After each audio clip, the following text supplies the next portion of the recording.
Assalamualaikum and good afternoon.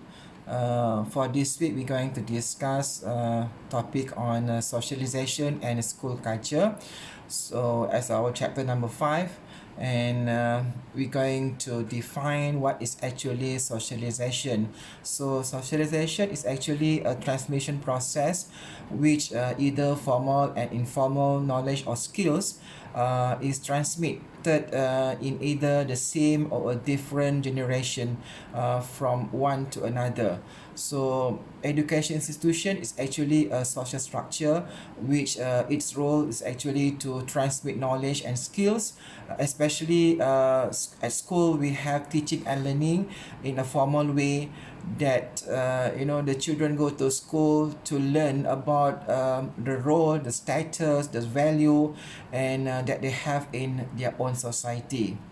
So socialization is not stagnant. It has to be a constant learning, which starts from the transmission of customs and values in a family. It starts from the family, and then when the children grow up, they have to go to school. They have to know about the culture of their own society, for example, and they will learn how the basic kind of interaction with other people and with any other social agent. So they keep on learning interaction, keep on learning relationship, keep on learning the way how the values and customs or traditions take place in that particular society. So socialization can change an individual's behavior. So when you socialize, for example, you move on from your hometown to so-called metropolitan cities, for example, so you will have a different kind of perceptions and behavior to adapt into the current society, for example. So this process will never stop, and that we constantly continued during the whole life of individual. And the function is very important factor to continue the existence of a society in socialization. So this concept of socialization is actually widely used in other disciplines such as psychology and anthropology, because we learn how people interact, we learn how people socialize, how people mingle around, and so on. So in general, as a whole, it is said that socialism theories focus on new things such as observing cognitive development, obtaining morals, and personal identity through family relationship, emphasizing moral category, and so on, self-concept or social identity. So all these are very vital role in making interactions successfully, because it also relate to linguistics, communication, the way how people behave, the people how people take values from the society and also from their culture. So according to Lacey 1997, each theory has a different explanation style about socialization. So it's very wide so-called topic, because it relate to cognitive development, it relate to the communication, family relationship, self-concept, all these things are very wide in socialization topic. So conflict perspective, said that the conflict theory says that between groups, inside group, that we create many situations indirectly. It can be problems to society, and because of the conflicts of different understanding and so on. So Musgrave 1972 discusses about socialization in structural perspective and interpersonal. So what he called as a frame of socialization theory. So according to him, that observe and explain the way of how a child adjusts itself through social structure. It has to learn a variety of behaviors dimension to become an adult. So a child has to go through a lot of observation and explanation, so that they become an adult to learn a variety of behaviors dimension. So through also interpersonal stage, it can be divided into two. The first is consensus features and values that are agreeable in that particular society. And also whenever there's a conflict, force is needed to ensure proper behavior is achievable. So these are through interpersonal stage, which is divided into two parts. So look at now types of socialization, which there are few types here. There are five, which first is starting socialism. It's also called as primer, which people learns attitudes, values, and actions appropriate to individuals as members of a particular culture. So uh, we learn these kind of things at home, which we become part of the members in a society. So number two is secondary socialization, which it refers to process of learning on what is appropriate behavior as a member of a smaller group within the larger society. So when you live in a locality, the area is small group, yeah, so that you know how to behave yourself in a larger society later. So the number three is developmental socialization. It is a process of learning behavior in a social institution or developing social skills. So learning behavior you refer to when you go to school, when you go to tertiary education. That is how you learn learning behavior in a social institution, how you will interact other people, how you talk, how you mingle with other people, to shows the developmental socialization. Anticipatory socialization is number four, which it refers to the mental rehearsal, concrete plans, and subtle changes in values and perceptions that a significant change in social roles are about to occur. So that is what you expect something to happen in the future. So is we call it anticipatory socialization. For example, changes of role. For example, that the husband will stay at home, the woman's when we go to work. That will be a something happen of because of something happen. Then you will expect there will be a anticipatory socialization.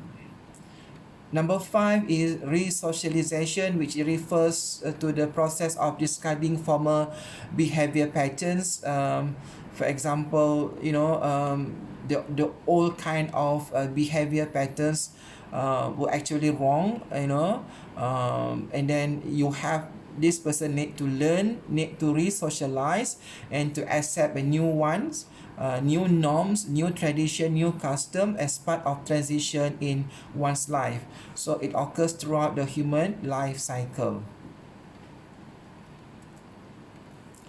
Okay, there are here six agents of socialization.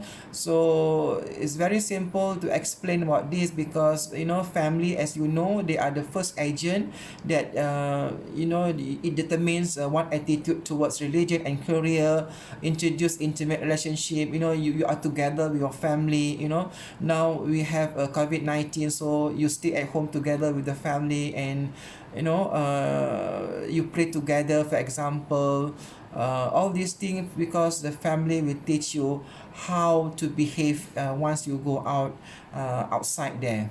So family is number one. Number two, school. You go to school to socialize with other people, to learn also particular skills and values in society. And also there are some hidden curriculums like bureaucratic organization, impersonal, all these things are part of the school as part of agent of socialization.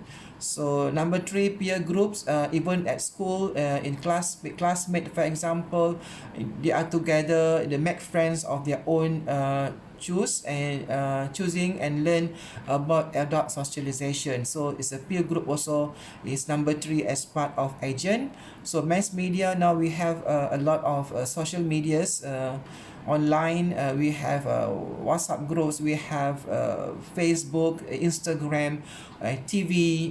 This also will invite interaction and exploration of cultural boundaries as part of mass media as agent of socialization.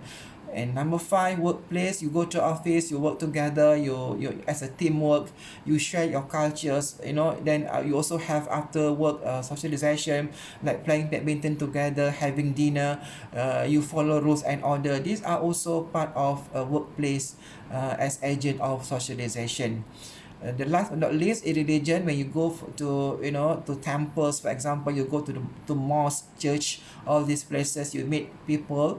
Not only you perform your worship, but also you mingle and you interact with other people. So these are the six agents of socialization.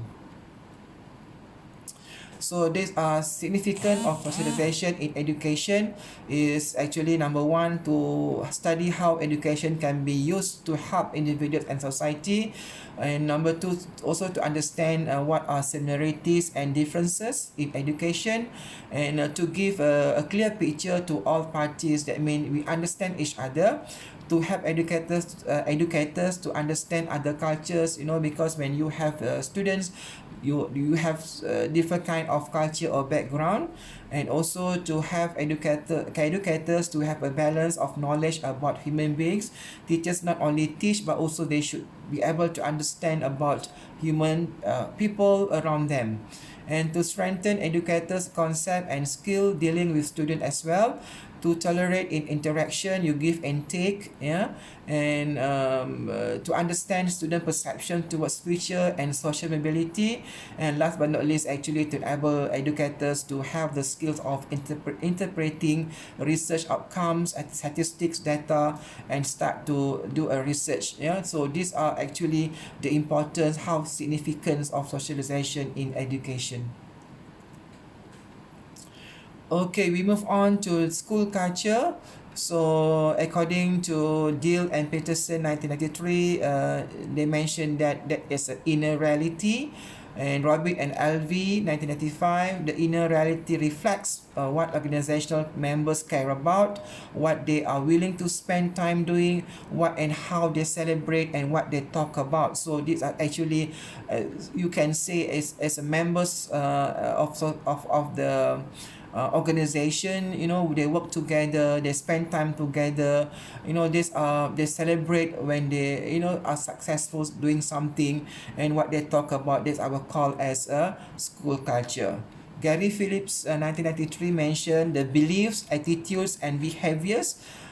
These are the characteristics of school in terms of how people treat and feel about each other, understand each other to the extent that people feel included and appreciated. Rituals at school, for example, traditions, collaboration, and collegiality, these are so-called school culture. So the next one, school culture is not about religion, yeah, race, socioeconomic status, or the size of the school. It's nothing to do with this kind of elements. School culture includes a composite of the values, rituals, and beliefs shared and demonstrated by the individuals within the organization. So the culture also influences everything that happens in school, and people in healthy organization must have agreement on what things to be done and what is worth doing something. So these are, you know, the kind of thing people have a common goals that they need to achieve as part of their culture. And Wagner 2000 mentioned that shared experience both in school and out of school, a sense of community, of family and team. These are also called as a school culture. So staff stability and common goals also is part of the school culture. And you know, the time is set aside for school wide recognition of all school stakeholders, which are parents, you know, students, you know, these are other stakeholders. Common agreement on curricular and instructional components as well as order. So you know, we need to discuss what kind of curriculum, you know, to get opinions from parents, from teachers first, before they can before they can come out with something. Open and honest communication is encouraged, and there is an abundance of humor and trust.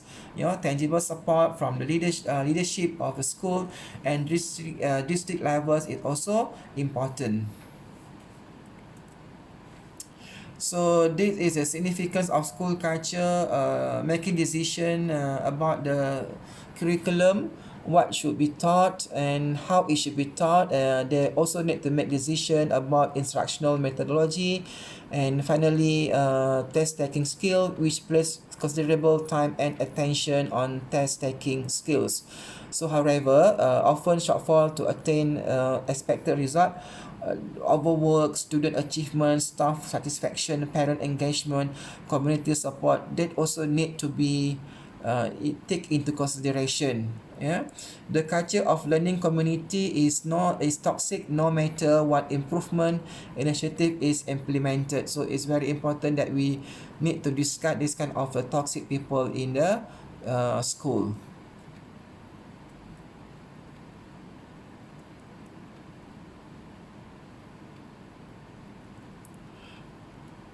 So with this, I think that's all for this week. We talk about the socialization and school culture. Thank you very much.